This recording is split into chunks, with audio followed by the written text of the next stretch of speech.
Bonjour, demain vendredi 21 septembre, journée mondiale Alzheimer, avec la mobilisation ici à Lyon de France Alzheimer Rhône, dont le président Bernard Rambaud est notre invité. Bonjour. Bonjour. Merci d'être avec nous. Alors, année après année, la mobilisation pour cette journée va croissante, signe que la maladie progresse toujours ou d'une prise de conscience plus grande de tous les acteurs concernés?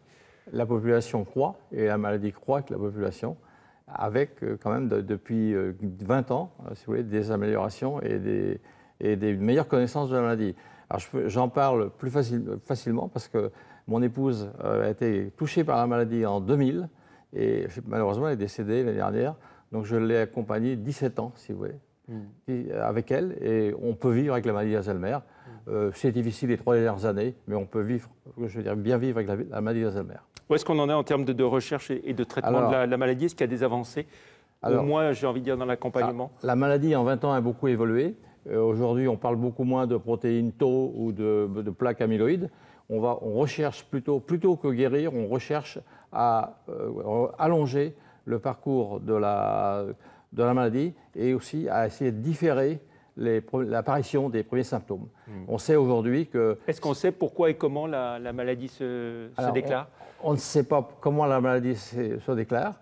On sait qu'il y a quelques cas héréditaires et qu'il y a des cas qui se déclarent jeunes, et c'est sur ces cas jeunes que la maladie a avancé en connaissance.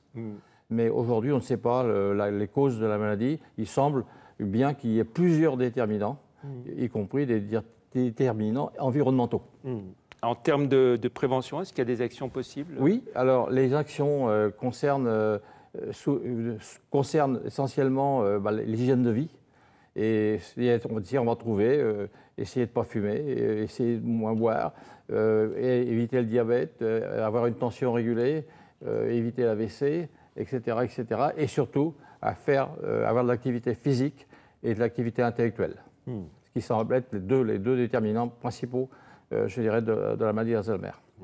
Quid du remboursement de certains médicaments? On sait que des associations s'étaient émues de l'arrêt d'un remboursement par le gouvernement. C'est plus qu'ému, puisque les médicaments aujourd'hui sont déremboursés.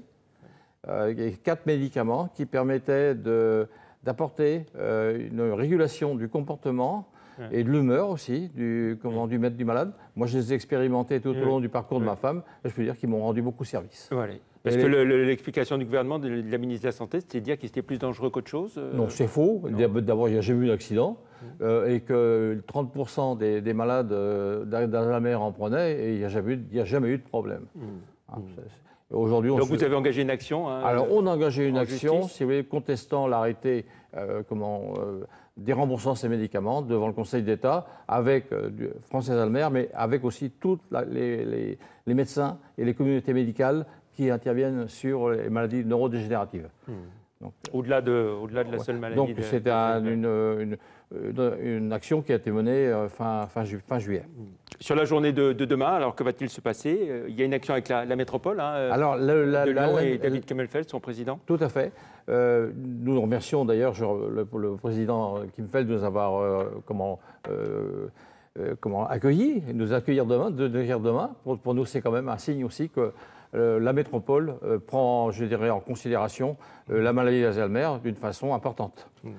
Alors, demain, on va quand même, le professeur Krolak va faire une conférence sur le diagnostic, puisque cette année, c'est quand même une année où on a vu se mettre en place, si vous voulez, la conjugaison des médecins généralistes et des neuros, et d'autres communautés médicales, si vous voulez. Donc un ensemble de synthèse qui se fait au niveau des communautés médicales, et c'est très important pour nous, puisque la maladie d'Alzheimer n'est pas diagnostiquée par un seul médecin, mais bien par une suite de consultations, ce qu'on appelle les consultations mémoire.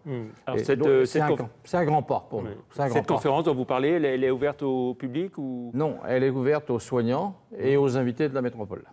Est-ce qu'il y a d'autres événements prévus dans la région lyonnaise et le Rhône à l'occasion de cette journée Alzheimer? Sur le Rhône, l'après-midi, nous avons prévu ce qu'on appelle une marche solidaire qui va partir de la place de la République jusqu'à la place Carnot.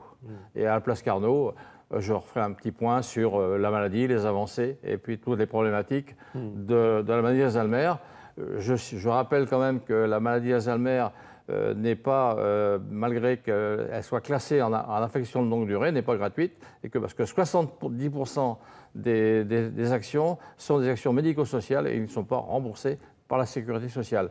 Et on peut dire que chaque famille, à peu près, a un coût de 1 000 € par mois de dépenses, si vous voulez, concernant la maladie. Un mot sur vos actions au quotidien, au-delà de cette seule journée mondiale. Alors, nous avons des actions en destination des malades, qui portent essentiellement sur le maintien et la stimulation cognitive du malade.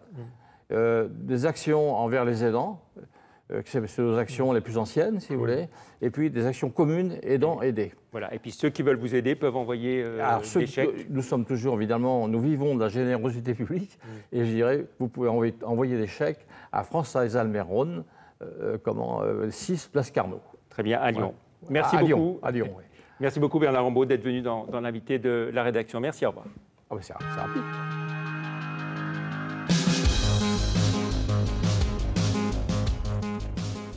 Salut à tous, Asvel